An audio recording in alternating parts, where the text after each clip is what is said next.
Je vais maintenant laisser la parole à Philippe Valenti qui va diriger donc cette séance commune avec la Société française de chirurgie orthopédique et traumatologique. Merci mon cher Philippe, qui a été président donc ce qu'on appelle de l'AOT, c'est-à-dire de l'Académie d'orthopédie et traumatologie. Notre illustrissime prédécesseur va d'ailleurs communiquer dans quelques instants, puisqu'il a été lui aussi président de l'AOT, mon cher Alain Charles. Mon cher Philippe, c'est à toi. Merci Henri, merci à tous les académiciens de nous accueillir dans cette enceinte prestigieuse. On vit ça comme un grand honneur et on va essayer d'apporter quelques notions sur l'orthopédie que nous avons largement développées à la SOFCOT et l'AOT. Donc j'ai le plaisir de vous annoncer tout d'abord Alain-Charles Masquelet, que tout le monde connaît et qui va nous faire 15 à 20 minutes sur la transmission des savoirs. Ça sera notre première présentation. Sophie Pudman de Lille va nous parler des infections de prothèses de hanche et en particulier l'incidence et les facteurs de risque en France. C'est une analyse sur une base nationale, donc c'est sous terme de recommandation. Mon ami et collègue Didier Ménard, avec lequel j'ai partagé en 2019 à la SOFCOT. Il était président du CNP SOFCOT quand j'étais président de l'AOT. Je suis ravi qu'il soit avec nous aujourd'hui. Et il nous présentera les intérêts des quilles d'extension tibiale dans les prothèses totales de genoux de première intention. Pour ma part, je vous présenterai le travail que nous avons effectué avec la Société française de l'épaule et du coude, la SOFEC, où une douzaine de chirurgiens de l'épaule ont participé. Et je vais transmettre un petit peu les conclusions de ce symposium, et en particulier un sujet un petit peu aigu, puisque est-ce qu'il faut proposer une prothèse totale d'épaule à un patient de 50 ans qui a une omarthrose douloureuse après échec du traitement médical. Enfin, Jean Cany, qui est chirurgien de l'épaule, chirurgien à Toulouse, qui est aussi un ami, un grand travailleur. Il fait parfaitement l'arthroscopie et il va nous présenter son expérience avec beaucoup de cas sur le transfert du grand dorsal. Cette fois-ci, non pas en arthroscopie complète, mais à la fois une incision pour le prélèvement et la fixation par arthroscopie. Et il va nous présenter surtout ce qui est très intéressant, les difficultés, les techniques et les résultats qu'on peut espérer. Donc je laisse la parole pour cette première présentation de cette séance cet après-midi à Alain Charles. Alain Charles qui m'a appris un petit peu, puisque j'étais interne quand il était chef, j'étais chef quand il était professeur, et alors maintenant je ne sais plus quoi dire. À toi de parler.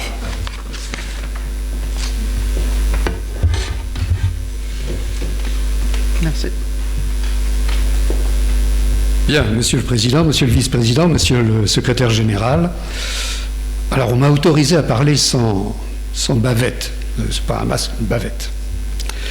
Et je remercie Philippe Valenti d'avoir sélectionné mon papier qui n'a rien de technique, puisque c'est un sujet d'ordre général, peut-être même d'ordre sociétal, sur la transmission des savoirs. C'est une question qui se pose à l'heure actuelle avec d'autant plus d'acuité que la fascination exercée par les technologies numériques a tendance à reléguer le passé, en proclamant une révolution des savoirs sans précédent. Et j'évoquerai à ce propos une anecdote révélatrice et authentique. Il y a quelques mois, je délivrais une brève conférence du matin des internes en chirurgie orthopédique sur le thème des stratégies de réparation chirurgicale, dans le but de leur fournir un outil conceptuel susceptible d'être décliné dans de nombreuses situations concrètes. L'écoute était assez attentive, mais je fus surpris par le fait qu'aucun des participants ne prenait de notes écrites. Je demandais à ces jeunes gens en formation la raison de cette attitude, et l'un d'eux finit par me répondre « Mais monsieur, il y a déjà tout sur Internet ». Moment de stupeur de ma part, car je peux affirmer qu'il n'y avait rien de semblable, ni même d'approchant sur Internet, et de plus il me semblait inconcevable qu'une claire compréhension des notions que j'apportais puisse se faire par le simple truchement d'un PowerPoint. La question est, comment en est-on arrivé là? Je veux dire, peut-on dresser un état actuel des choses? Quelles en sont les causes? Et surtout, existe-t-il un remède? Les résultats de l'enquête PISA de 2018 font état pour la France d'un noyau stable de collégiens en échec de l'ordre de 20%. Il faut se garder des explications à courte vue. La baisse de niveau ou prétendue telle n'est qu'un symptôme, et les explications isolées qu'on fait valoir relèvent de discussions de comptoir. On incrimine tour à tour les progrès technologiques, l'abus d'Internet, 26 heures par semaine quand même en dehors de l'école, la perte de confiance dans les figures traditionnelles de l'autorité, la méfiance à l'égard des savoirs théoriques, le discrédit des institutions, la démission de certains parents, l'hédonisme ambiant, les incertitudes de l'avenir, etc. À l'évidence, tous ces facteurs sont contributifs, mais ils sont d'ordre contingent. Et il me semble essentiel de penser tous ces symptômes en termes d'unité, en cherchant à identifier une racine commune. Se profile donc, socialement parlant, le sentiment d'un échec collectif. Mais échec de quoi? Des savoirs? Non, car les savoirs ne sont mis en question que par l'usage qu'on en fait. Et c'est le rôle de l'éthique de combler cette faille entre un savoir et son application. Dès lors, cet échec collectif ne serait-il pas une crise de la transmission des savoirs, mais aussi des repères et de l'expérience humaine immémorielle, autrement dit, une crise de la culture?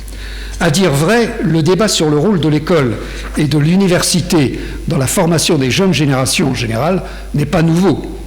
Il peut se résumer à l'opposition radicale, au XIXe siècle, entre deux conceptions pédagogiques, celle du philosophe américain John Dewey et celle du fondateur de la sociologie, le français Émile Durkheim. Pour Dewey, prééminence de l'expérience pratique, de l'apprentissage et du pouvoir d'agir dans des situations concrètes.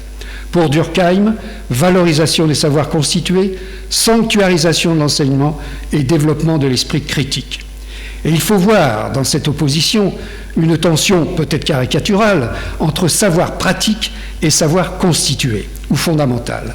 J'entends par savoir constitué, autre nom de la culture, l'effort de questionnement du réel que poursuit l'humanité depuis des siècles pour unifier la diversité des phénomènes.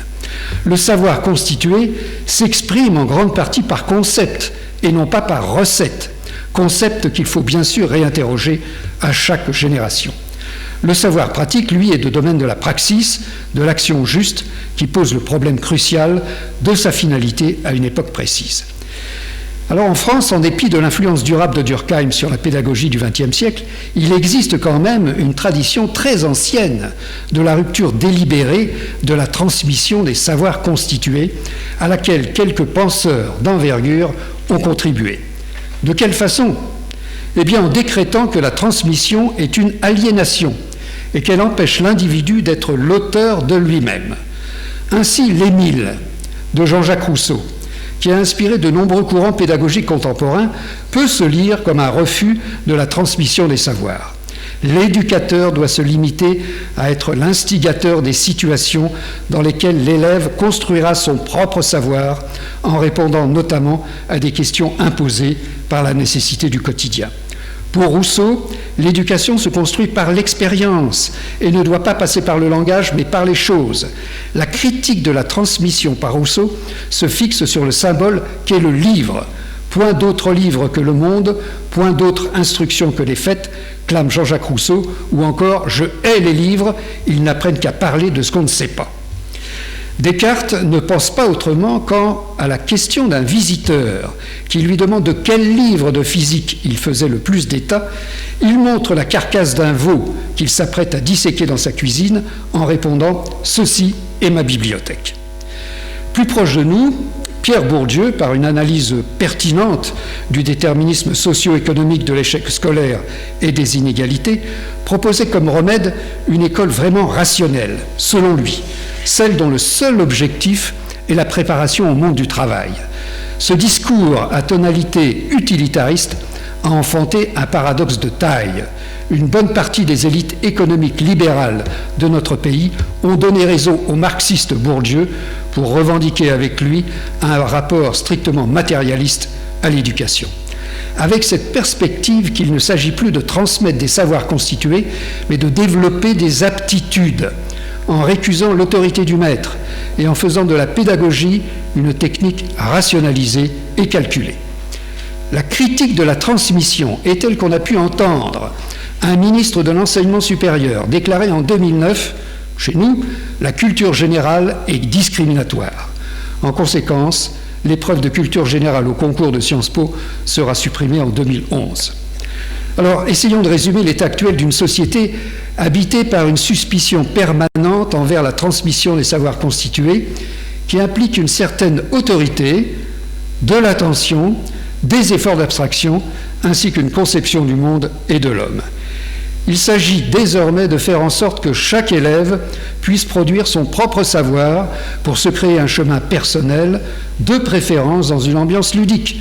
D'ailleurs, argue-t-on, la transmission n'aurait pas de sens dans une société en permanente évolution et dans laquelle il faut continuellement s'adapter.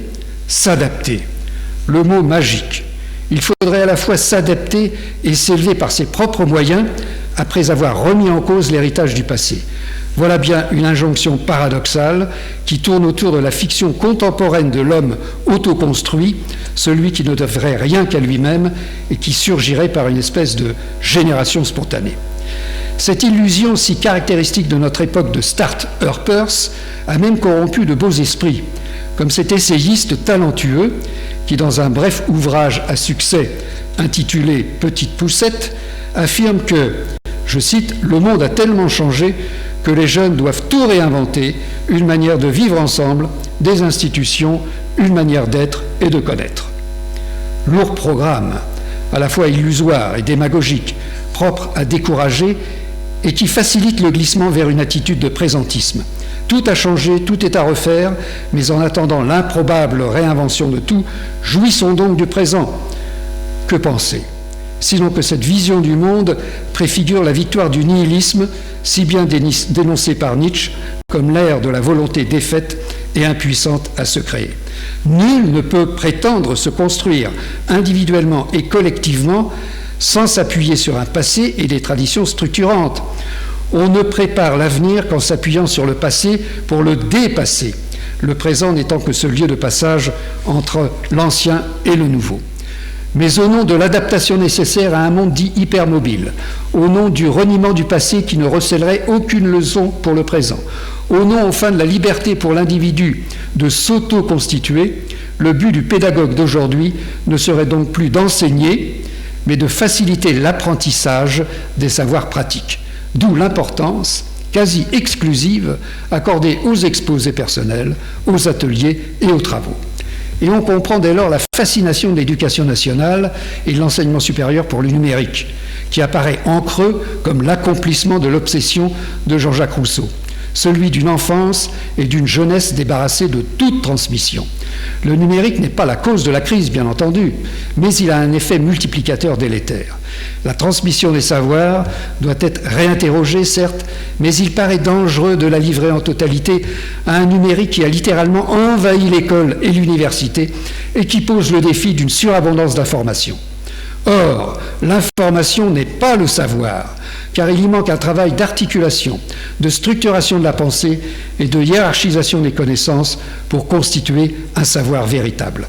La démesure des informations et des sources, la multiplication des supports induit une véritable désorientation au point que l'enjeu n'est plus la lutte contre l'ignorance, mais contre l'insignifiance, comme le soulignait Jean-Marie Doménac. Grâce au web, nous sommes à vrai dire tentés de nous dispenser de transmettre un savoir constitué. Il ne resterait qu'à proposer des savoir-faire et des savoir-être, c'est-à-dire des savoirs utiles en situation, qu'il s'agirait d'acquérir et de maîtriser pour aboutir à des routines comportementales dans l'esprit du conditionnement opérant. Idée défendue par Skinner à la suite de ses expériences sur les rats. Là se situe le cœur de l'affaire. De quelle situation veut-on parler ? De quel conditionnement est-il question ? Sinon celui à l'heure actuelle d'un monde entièrement soumis à une économie de la marchandisation absolue, portée par les mots d'ordre de performance, de concurrence, de productivité et de rentabilité. Et dans ce cadre, il ne serait plus nécessaire d'imposer la peine d'apprendre, puisque tous les savoirs sont, dit-on, accessibles sur Internet et qu'on peut les mobiliser à la mesure immédiate de nos besoins. Cela conduit naturellement à poser la question, pourquoi transmettre ? Pourquoi continuer à transmettre ? Et que transmettre si on reste convaincu que l'adaptation ne peut pas et ne doit pas représenter aujourd'hui le seul horizon de la transmission ? Et pour répondre, il nous faut faire un détour par la biologie. En effet, à la différence de l'animal, l'homme est un être néothénique, un primate inachevé, caractérisé par une faiblesse constitutive et une absence de spécialisation qui permettent à chaque espèce d'assurer sa survie.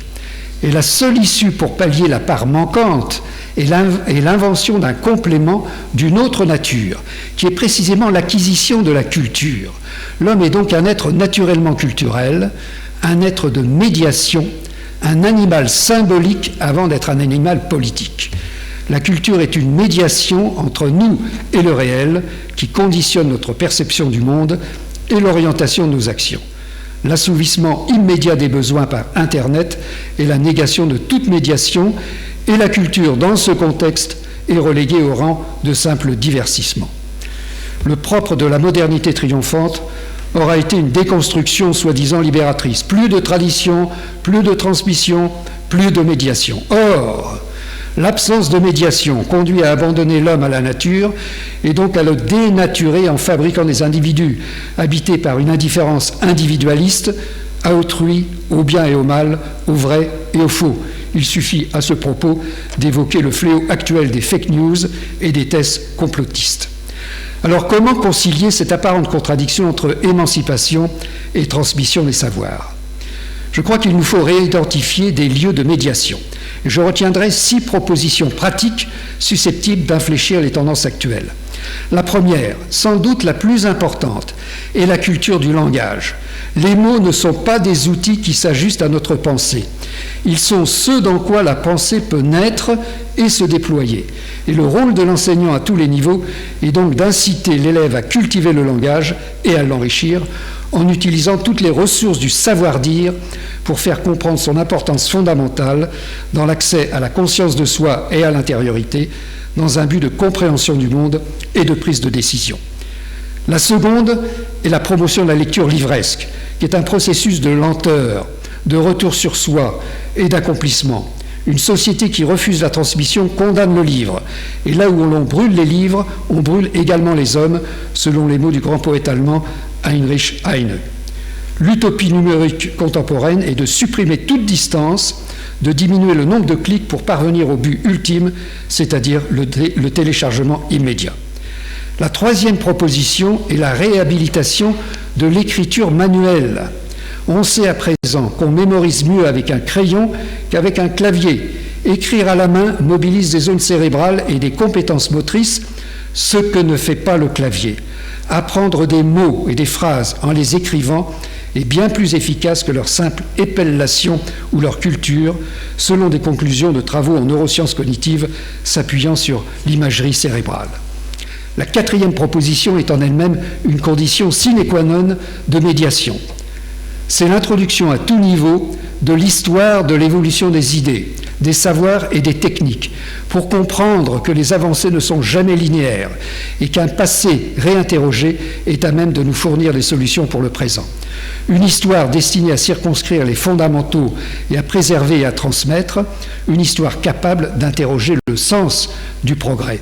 Une histoire, enfin, qui nous apprenne à nous méfier des déterminismes technologiques qui sont une forme de paresse intellectuelle.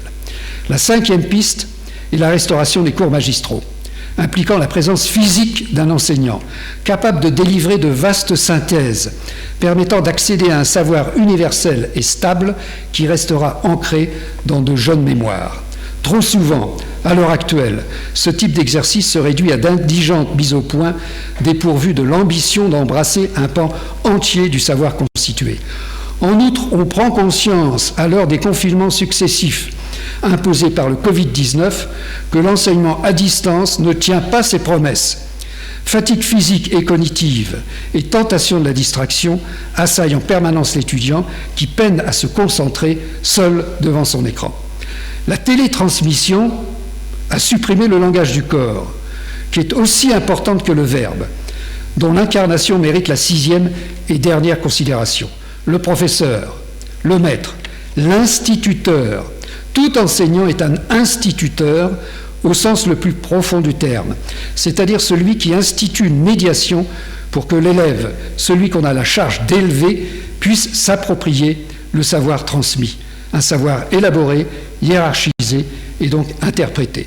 Et pour cela, il faut être convaincu qu'aucune intelligence artificielle, fût-elle vraiment intelligente, ne délivrera jamais ni concept ni symbole, qui sont deux productions spécifiques de l'esprit humain.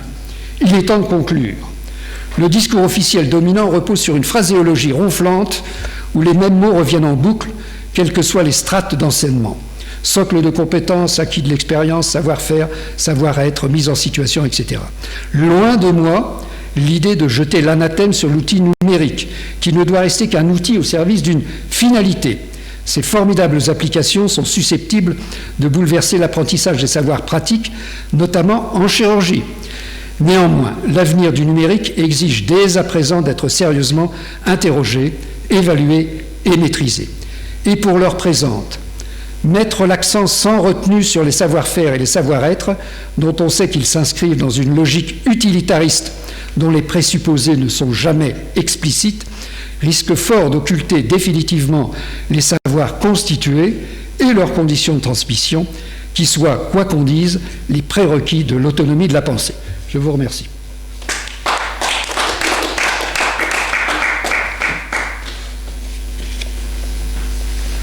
Ah, évidemment, c'est très réactionnaire. Hein. Oui.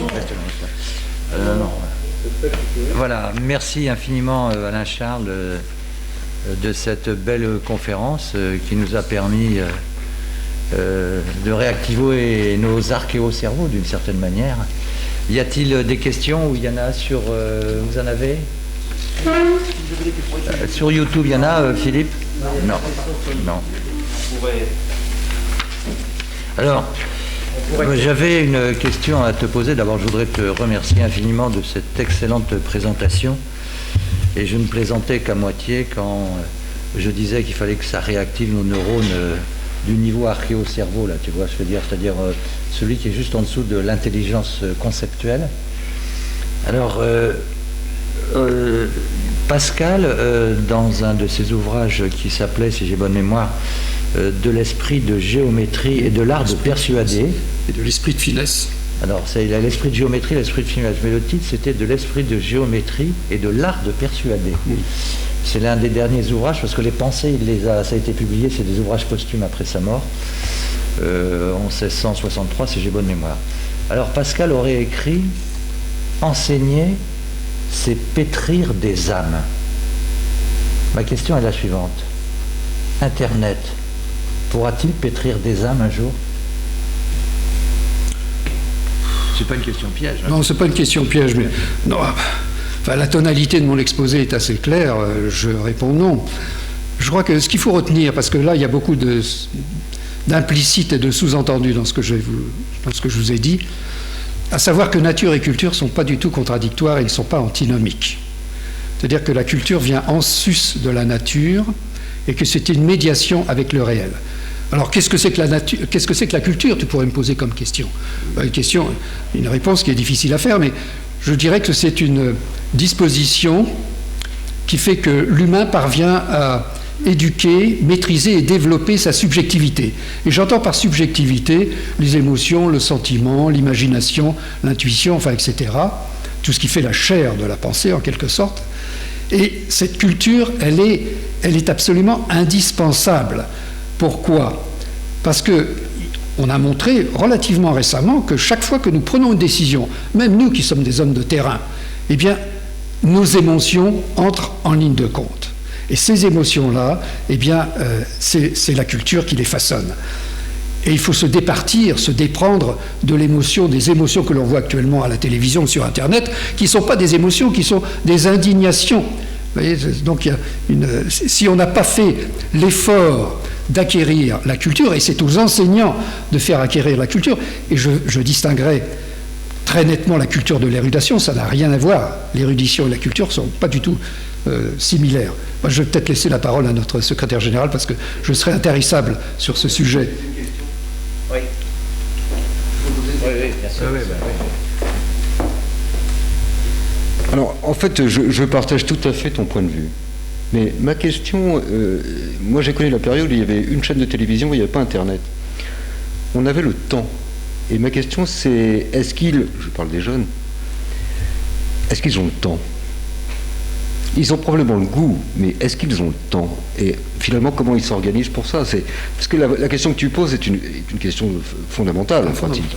Et pourquoi ça ne marche pas? Comment on peut expliquer ça? J'ai répondu entre les lignes, c'est-à-dire la surabondance d'informations nuit au savoir, parce qu'il n'y a pas de tri, il n'y a pas... Nous qui avons de la culture, parce que nous avons été formés comme tels, nous sommes capables de trier, de hiérarchiser, de faire des priorités dans les informations. Mais le jeune qui débute, et quand on est jeune maintenant, on débute avec Internet à l'âge de 10 ans, et même avant. D'ailleurs, l'effort de nos précédents présidents de la République, ça a été d'introduire les tablettes dès l'école maternelle, ce qui est une hérésie pour l'esprit, je pense. Hein. Bon. Alors, c'est la surabondance d'informations qu'on est incapable de trier. Je crois que c'est ça.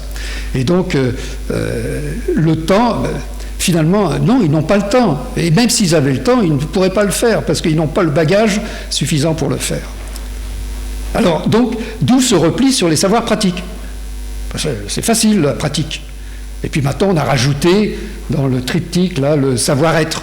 Le savoir-être, dans la définition de la compétence. Mais le savoir académique, ça, on a tiré un voile dessus. Alors le savoir académique, c'est le plus important en définitive, parce que c'est ça la culture. Merci beaucoup, Jean-Charles. Alain Charles, pardon. Oh, excuse-moi.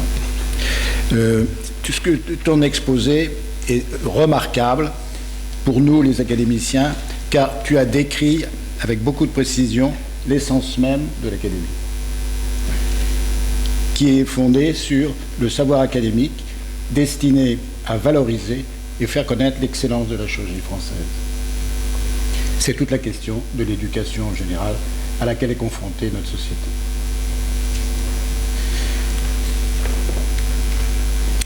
Oui, avant de passer au topo suivant, je voudrais te poser quand même une question, peut-être un petit peu plus pragmatique. Il faut savoir que le numérique au service de nos patients peut être un point qui peut parfaire le geste que l'on a appris. Donc, ma question, elle est très claire. Elle est que c'est pas s'adapter au nouveau monde, c'est faire que le numérique puisse être excellent grâce au contrôle du chirurgien qui a été formé par la lecture, parce que j'ai bien vu, la culture du langage, la lecture, l'écriture, l'histoire, les cours magistraux, ainsi que l'enseignement. Et effectivement, on a tous baigné à l'intérieur et on a vu quand même nos imperfections, parce qu'on a un certain nombre d'imperfections vis-à-vis de nos patients. Et comment tu articulerais, tu vois, le numérique sur des bases extrêmement solides, de telle façon qu'au bout de la chaîne, le patient soit mieux pris en charge. Mais je crois m'être exprimé suffisamment clairement. Je n'ai pas rejeté le numérique, hein. Je n'ai pas jeté l'anathème sur le numérique, parce que c'est un outil formidable, mais ça ne doit rester qu'un outil au service d'une finalité. C'est-à-dire qu'avant de se servir de l'outil, il faut définir le but dans lequel on va se servir de cet outil. Or, on a mis la charrue avant les bœufs, là. C'est-à-dire qu'on a balancé le numérique et on a dit, maintenant, débrouillez-vous. Alors, ce que tu cites, bien évidemment, pour les malades, c'est absolument utile, mais c'est utile aussi pour les chirurgiens, pour l'apprentissage du savoir pratique, bien évidemment. Bon. Mais ce que je veux dire, c'est qu'on ne doit pas, en mettant trop l'accent sur le savoir pratique et le numérique, se passer de ce que j'ai appelé l'acquisition de la culture. Parce que l'acquisition de la culture est un élément absolument essentiel et fondamental dans la prise de décision, c'est-à-dire ce qui va nous permettre d'agir ici et maintenant. Et Dieu sait si, en tant que chirurgien, et on échangeait quelques propos avec Henri tout à l'heure, je crois, en disant que c'était le métier le plus extraordinaire du monde, puisque nous sommes à la fois... nous allons de A jusqu'à Z, c'est-à-dire de la conception jusqu'à la réalisation. Aucun métier ne peut se targuer de la même emprise sur le réel, et le réel, en l'espèce, c'est le malade. Il faut bien dire que jusqu'à une période récente, on a négligé le malade. Mais ça, c'est l'histoire de la médecine qui nous le dit. Je rappelle les mots de Porte, qui a été le deuxième président de l'Ordre des médecins, et qui disait... la relation médicale, c'est la rencontre d'une confiance avec une compétence, quelque chose comme ça. Conscience, voilà. Oui, certes, mais ce que voulait dire Porte à l'époque, c'est que la confiance, elle était déjà là avant la rencontre, chez le patient. Or, ce qui a beaucoup changé à l'heure actuelle, c'est que la confiance, elle se mérite. Et elle se mérite, elle va se mériter, notamment à travers l'utilisation du numérique, pour pouvoir encourager le patient, l'accompagner, parce qu'on a pris conscience depuis quelques années, pas depuis longtemps, depuis le début des années 2000, que certes le geste était très important, que ce soit un geste chirurgical ou un geste médical, mais ce qui comptait encore davantage, c'est avant et après. Avant et après. Ce qu'on appelle la contextualisation et l'accompagnement.